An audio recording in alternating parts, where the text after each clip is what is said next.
இது ஒரு அதிசயமான காளமாடுங்கிறாங்க. இதுக்கு 3 கொம்பு இருக்குது, 3 கண் இருக்குன்றாங்க. பாருங்க, அந்த 3 கொம்பு தெரியுது.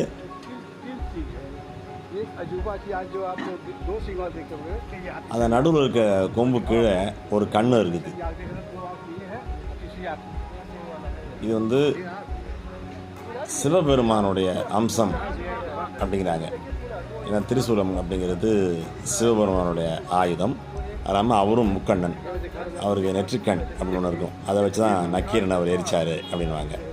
ஸோ இது வந்து சிவபெருமானுடைய அம்சத்தோடு பிறந்திருக்கிற ஒரு தெய்வீக காளை மாடு அப்படின்னு சொல்கிறாங்க.